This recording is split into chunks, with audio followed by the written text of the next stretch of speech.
Coloca por partes aí. Paraná Pesquisas. Vamos lá. Lula perde para Flávio, Tarcísio e Ratinho Júnior em São Paulo. Abre aí, por favor. Faz aquele jeitinho bonitinho do Pipe. Ah, agora sim. Tá lindo esse negócio. Lula perderia a disputa pela presidência num eventual segundo turno para o Flávio e para também os governadores Tarcísio, caso fossem Tarcísio e Ratinho, caso fossem os candidatos, né?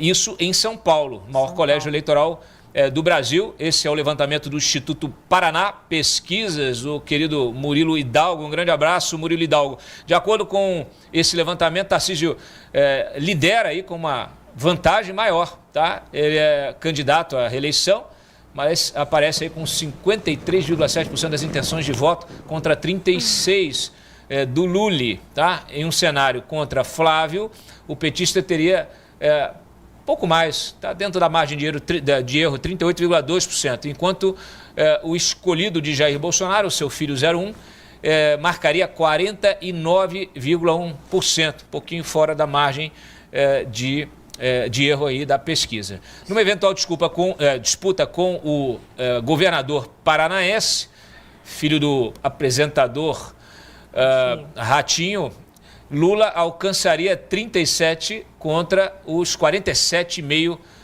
do Ratinho Júnior, tá? Então tá aí replicando que foi levantado pelo Paraná Pesquisas, tá bom. Tem no Rio também, coloca aí o link 2 no Rio. No Rio, o Flávio aparecendo à frente também do Lula, tá?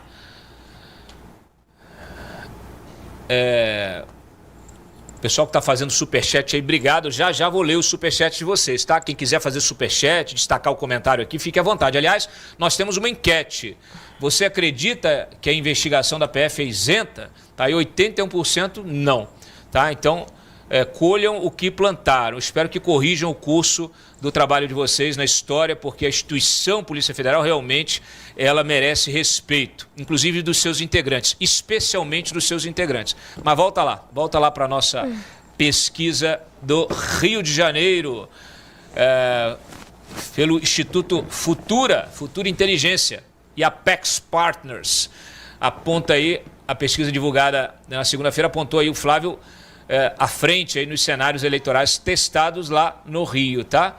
No quadro estimulado, a pesquisa estimulada, ele aparece com 41% das intenções de voto contra 35% do presidente da República. Numa segunda simulação, ele registra 39,5%, enquanto o Lula soma 31,5%, ampliando aí a diferença para 8 pontos percentuais. O Ratinho surge em terceiro nas duas hipóteses testadas, com apenas 3,2% e 7,3%, respectivamente. O Flávio passou a ser tratado aí como pré-candidato após ser indicado pelo Jair Bolsonaro, tá? Temos aí também um confronto no segundo turno, direto entre Flávio e Lula, testado, o senador com 49,9% contra 38,6%, mais de 10 pontos percentuais de diferença. Já numa eventual disputa entre o Lula e o governador de São Paulo, Tarcísio de Freitas, lá no cenário de Rio de Janeiro, o petista apareceria realmente com vantagem, 43,5% contra 38,2%. Lembrando que o Rio de Janeiro é a base eleitoral de Flávio Bolsonaro. E aí saiu uma quest também agora, coloca a quest, por favor, mostrando que a vantagem que o Lula tinha sobre o Flávio vem se reduzindo, tá? Cada vez mais agora caindo para 5 pontos percentuais. Coloca na tela, pode abrir, inverte, põe o PIP, aquela coisa profissional linda, maravilha, Felipe.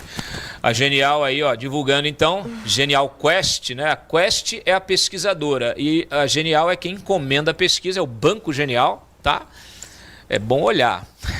Nova pesquisa de intenção de voto para a presidência, e aqui é geral, tá? Mostrando então essa pesquisa, primeiro levantamento do ano, sem o nome do Tarcísio, tá? Porque o Tarcísio disse que não é candidato. Então, nada mais justo do que fazer o levantamento sem o nome do Tarcísio. Bom, no cenário espontâneo, 65% dizem estar indecisos. Lula aparece com 19% e Caramba. Flávio com 10%. Nossa. O Bolsonaro, que também não é candidato, aparece aí, foi colocado também, mas nesse caso não foi colocado, é espontâneo, aparece com 2%. Tá? Outros nomes registram ali somados 4%. Nos cenários estimulados, aí sim, de primeiro turno, nós temos o Lula liderando aí a maioria das simulações. No primeiro cenário, ele tem 35 contra 29 de Flávio. Ratinho aparece com 8 e Romeu Zema com 4. Indecisos são 7. Tá? E branco, nulo ou não votariam somam 15%. Outro cenário é sem o Ratinho, Lula marcando 38, Flávio 30, Zema e Ronaldo Caiado aparecem com 4% cada. Lembrando que o Ronaldo Caiado agora está no PSD. Com o Eduardo Leite incluído, o Lula registra 88% e o Flávio 31%. Leite soma apenas 3%. Tá? Bom, no sétimo cenário estimulado, há um empate técnico dentro da margem de erro, o Lula com 37 e o Flávio com 33. Indecisos são 7, brancos nulos não votariam 15%. No segundo turno, nós temos o seguinte cenário, tá? Flávio contra Lula, Lula com 43 e Flávio com 38, tá?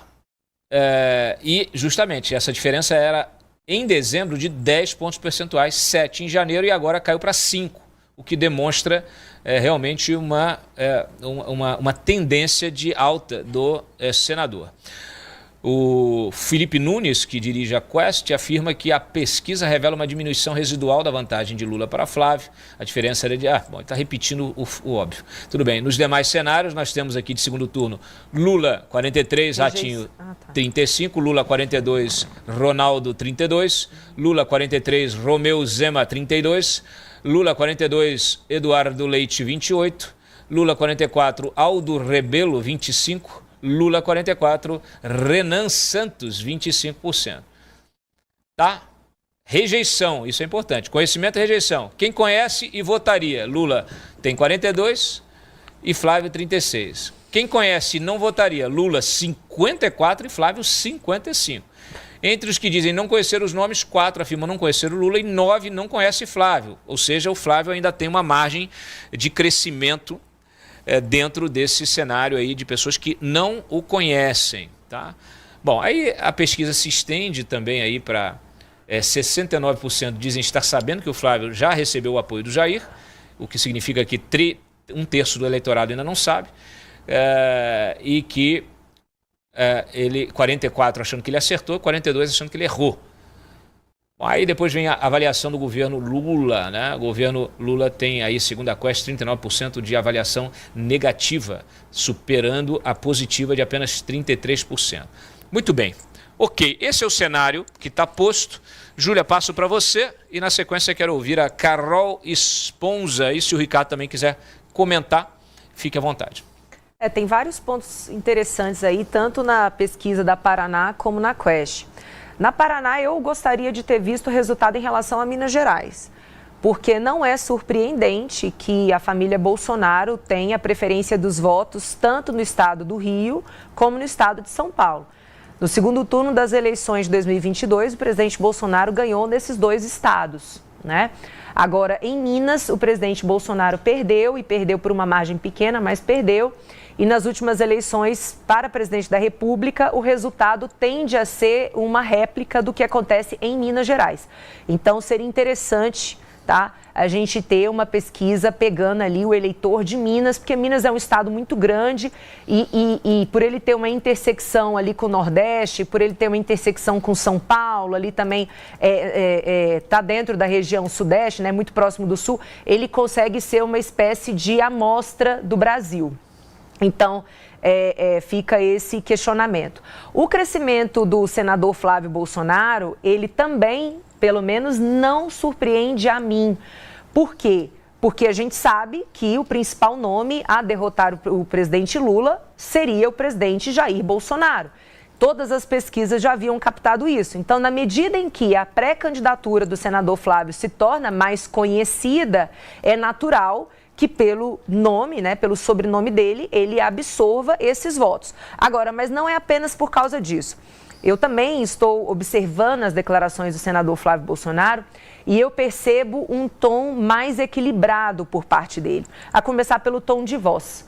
né? Então, o senador Flávio Bolsonaro, ele demonstra mais maturidade política, mais tranquilidade, ele não está comprando certas brigas. Então, se a gente observar, por exemplo, ele não deu declarações em relação ao escândalo do Master, ele não apresentou pedido de impeachment para nenhum ministro do Supremo. Então, ele vem fazendo um trabalho muito político de conseguir construir uma imagem de que ele tem habilidades políticas, que é isso o que muito se reclamava, né? Por quem não votou no presidente Bolsonaro, havia muito essa reclamação em relação ao pai.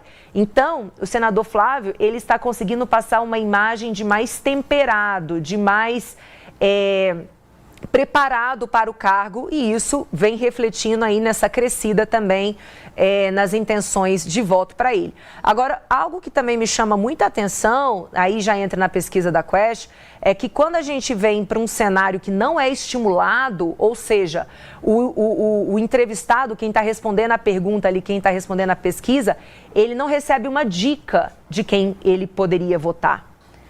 65% disseram não ter decidido. É um dado que me surpreende.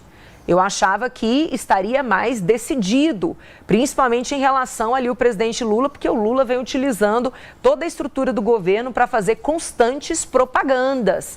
Então, essa indecisão mostra uma possibilidade muito grande do crescimento de todos os candidatos. E aí eu quero também destacar que me chama a atenção o crescimento do Ratinho, porque a sua pré-candidatura foi anunciada há pouquíssimo tempo e ele já conseguiu ter mais que o dobro das intenções de votos do que candidatos já com candidaturas postas há muito tempo, como o próprio governador Romeu Zema, que perdeu, né? As últimas pesquisas mostram que o Zema perdeu, sim, intenção de voto quando apareceu a possibilidade de candidatura do Ratinho. Então, o Ratinho, ele vem se consolidando aí como o terceiro colocado. Eu não vi a metodologia de pesquisa da Paraná. Eu não sei se, por exemplo, na metodologia ali, nos nomes constavam, por exemplo, Ciro Gomes, que era um nome que sempre aparecia em terceiro lugar. Então, eu não sei se o Ratinho foi para o terceiro porque o Ciro está ausente. É por isso que pesquisa a gente tem sempre que entender a metodologia,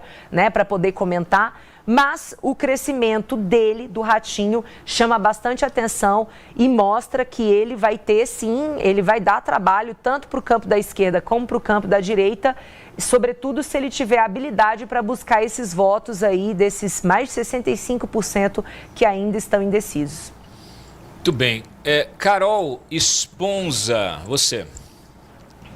Cláudio, estou pegando aqui alguns dados da pesquisa, né, para somar aqui tudo que já foi falado. É o seguinte, a pesquisa mostra aqui uma calcificação da polarização no Brasil. Os dados de desaprova e aprova o governo Lula, eles não mudam desde outubro de 2025, né? Esse patamar aqui que desaprova 49%, enquanto 45% aprova. Então, assim, é o que a gente fala já há bastante tempo. O percentual dos indecisos no Brasil, que é quem vai decidir a eleição, é muito pequeno. E o desconhecimento do Flávio caiu bastante também. Então, assim, hoje a gente tem um cenário de que o eleitor sabe quem é o Flávio Bolsonaro, sabe quem é o Lula. A rejeição do Flávio ter caído 5 pontos percentuais é um excelente sinal, né? Porque ele sequer ainda lançou a candidatura. Ele avisou que ia ser candidato e foi fazer, né? Foi buscar apoio externo, né? Então, nem aqui, nem sei se ele já voltou, acho que ele voltou há pouco tempo. Mas não está realmente com uma campanha para dentro, né? Agora é que ele vai começar. Então, esse tom que a Júlia colocou do Flávio, na verdade, eu nem vejo como uma coisa reciclável. Acho que o Flávio, enquanto político, vem mostrando um amadurecimento muito grande. Eu acompanho o Flávio desde que ele é deputado estadual aqui no Rio de Janeiro. Ele vem mostrando uma maturidade muito grande, assim, enquanto político, uma capacidade de interlocução muito boa com todos os partidos. Ele vem, enquanto a direita está aí nas redes sociais se matando, não pode o Nicolas, não pode fulano de tal. O Flávio vem nas redes sociais e fala, gente, a gente não pode afastar os nossos inimigos. Isso mostra uma maturidade política enorme, né? E com isso, ele vem diminuindo essa tem esse indicador aqui, que é o indicador do medo, né? Cadê a pergunta que foi feita? Você tem medo de uma continuidade do governo Lula? Perdi a pergunta, mas é tipo, você tem medo de uma continuidade do governo Lula ou você tem medo do retorno da família Bolsonaro, né? E aí a gente tem que entender o que é esse temor, o que o Bolsonaro representa. Essa coisa já é fascista, é machista, não sei o que, isso a gente nunca vai mudar, porque são percepções, né, são ilusões que as pessoas criam na cabeça, elas não querem a realidade, elas simplesmente querem repetir ali uma fantasia que elas criaram, mas pontos de atenção em relação ao Jair. O Jair era impulsivo, o Jair não fazia essa acomodação ali de partidos do centro para dentro do governo. O Flávio não vem se mostrando assim, esses acenos que ele vem fazendo para a Faria Lima, para o mercado financeiro, mostrando que ele vai ter nomes para ministro da Economia, né? Ontem ele esteve lá no evento do BTG, sinalizou muito bem para o mercado, sinalizou uma cautela, sabe, não ser simplesmente um aventureiro. Ele fala isso há muito tempo, né, na economia, nesse aspecto. Ele fala isso há muito tempo. Eu só vou dar continuidade ao excelente trabalho que foi feito pelo Paulo Guedes, botou o Saxida, Mansueto, botou bons nomes ali que ele indicaria para ministro da Economia. Tudo isso vem trazendo calma para o mercado financeiro, né? O mercado financeiro não trabalha com incerteza, ele precifica. Esse aqui é bom aqui, é ruim aqui, aloca o recurso aqui. Agora, incerteza, você não consegue saber para onde vai. O Jair é associado a essa incerteza, né, para o mercado financeiro. E o Flávio vem trazendo, então, essa tranquilidade. Tudo isso vem sendo mostrado aqui nesses números. E um ponto que a gente tem que trazer é o seguinte: Minas Gerais, tá? Minas Gerais é importantíssimo, é considerado o maior swing state do Brasil, né? Um estado que muda ali de voto. A gente teve um fenômeno como é que a gente está em 26, 22, sempre me perco nos anos, do Zema virando voto para Bolsonaro no segundo turno na eleição passada. O eleitor mineiro tem um voto em Minas, por exemplo, que é Lula e Zema para governador. Então, assim, são pessoas que gostam do Zema, não necessariamente são eleitores de direita. E o Zema fez esse trabalho de virar voto para o Bolsonaro. Então, ter um apoio em Minas Gerais para o Flávio é fundamental para virar o jogo. Todo o resto do Brasil é mais ou menos precificado, ali norte, nordeste, sul e sudeste, mas Minas é esse estado que faz essa diferença, alguns municípios de São Paulo também. Então, ter um nome que seja ligado a Minas Gerais para o Flávio Bolsonaro vai fazer muita diferença, né? E trazer alguém que tenha esse perfil de executivo para trazer mais esse perfil moderado dele. Acho que foi isso. Vou ver mais alguma coisa que eu falo dos dados. Deu certo. Ricardo, você quer comentar, fazer algum comentário? Eu fico muito feliz com essa arrancada do Flávio e acho que a direita brasileira percebe já há muito tempo a seriedade da campanha dele, então ao menos não estamos mais naquele ponto em que se dizia, não sei a serviço de quem, não sei se pelo masoquismo que atinge a direita, né, se dizia que não, a candidatura não é séria, não, isso aí é um balão de ensaio, na verdade ele não vai sair, esse tipo de conjectura muito artificial, muito maluca, né? Então a resposta dos eleitores por meio da pesquisa, torna muito claro que sim, uma candidatura séria, uma candidatura absolutamente viável, uma candidatura que tem tudo para conquistar a maioria do eleitorado e acho que vai fazê-lo. O que me chama a atenção e me parece até contraditório com a própria metodologia, mas eu estou entrando aqui num campo em que todos vocês conhecem muito mais do que eu não consigo ver coerência numa resposta em que 49% das pessoas desaprovam o Lula e a rejeição do Flávio seria 56%. Isso não me parece correto. Eu não consigo sequer imaginar que a rejeição seja tão alta, porque existe uma automática ligação, uma automática referência do eleitor antilulista à família Bolsonaro, aos candidatos Bolsonaro. Então nós teríamos que pressupor que a direita está super dividida e que haveria muita gente na direita que não votaria no Flávio. Eu sei que eu conheço pessoas assim, lamentavelmente o número é mais expressivo do que eu gostaria, mas 56% de rejeição não é possível. E como disse a Carol, na última vez que eu participei do programa, toda aquela história da direita limpinha, da direita que não gosta de alguém que diga palavrão, da direita que não gosta de alguém que põe a mesa do café da manhã numa prancha de moribug, esse nojinho da direita, isso é uma coisa absolutamente irracional, injustificável. Do outro lado está o Lula, ninguém menos do que o Lula, o responsável por todo esse caos que nós estamos vivendo, o responsável pelo aparelhamento do Supremo, o responsável por essa crise de anomia que assola o Brasil, em que os poderes simplesmente não funcionam, o responsável por essa demagogia, por esse atraso que o Brasil insiste em permanecer. Então me parece que essa rejeição não é compatível. Se eu tenho 49% de pessoas que desaprovam o governo, eu não posso ter 56% de pessoas que desaprovariam o Flávio. Isso me chama atenção e aqui na posição de leigo me parece um dado, para dizer o mínimo, incorreto. Isso na minha cabeça não cola.